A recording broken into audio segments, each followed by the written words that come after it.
केवटाकडे भगवंतानं पाहिलं. भगवंत प्रभूंनी हात जोडले, माझ्याकडे लक्ष असू द्या तुम्ही पात्रांनी, मी जसं बोलतो तसं त्या ठिकाणी करण्याचा प्रयत्न करा.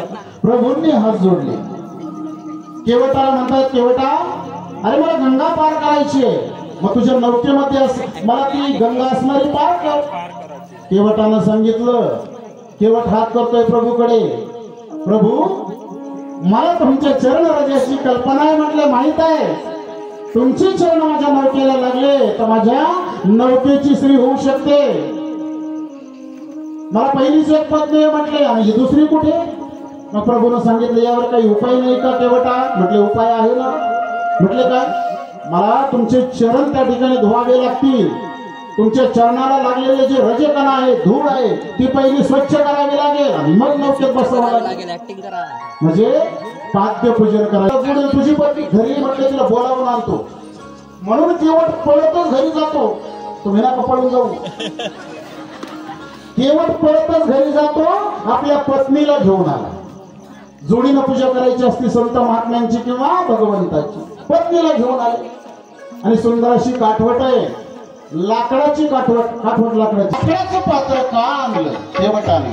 कारण केवटानं असं विचार केला, या लाकडाच्या काठवटीमध्ये म्हणजे प्रभूंचे पाय. सांगितलं प्रभू तुम्ही काठवटीत उभे राहा. प्रभू त्या ठिकाणी काठवटीमध्ये आपले चरण ठेवताय.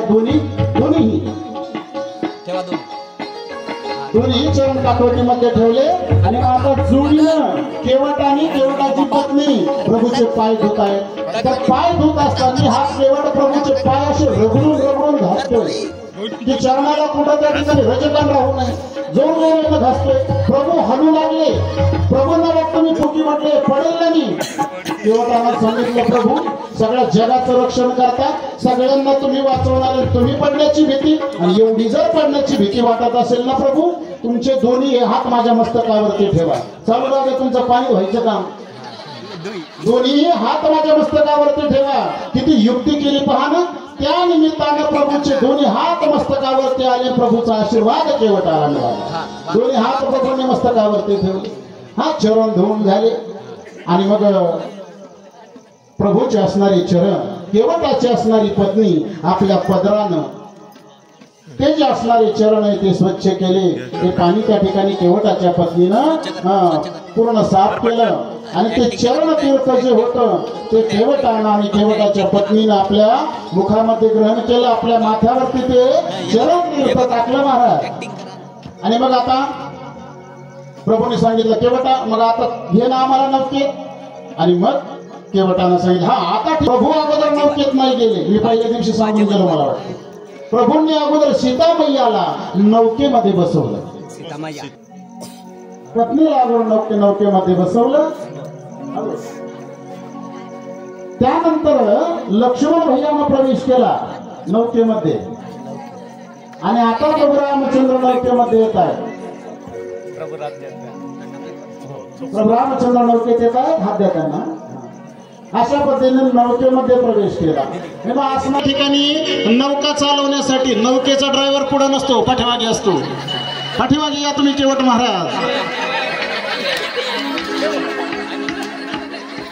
आणि अशा पद्धतीने नौकेमध्ये सर्वांनी प्रवेश केला. आणि असणारी गंगा, आता नौका गंगेमध्ये त्या ठिकाणी प्रवास करू लागली. पण जात असताना केवटाला एवढा आनंद झाला की जन्मोजन्मीचं भाग्य उदयाला आलं. मोठमोठ्यानं त्या ठिकाणी गीत म्हणतोय, प्रभूचं नामस्मरण करतोय, नाचतोय. मग आपण सुद्धा आता या आनंदामध्ये सहभागी झाला पाहिजे. केवटाच्या सर्वांनी 2 मिनिटं उभं राहायचंय आता. चला. आणि असणारा केवट सुंदर असं नौका चालवतोय केवट.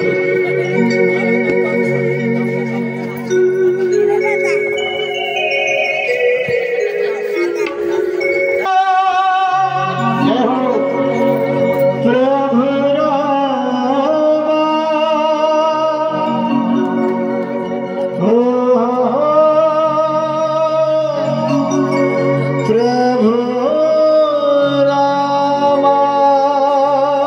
जय हो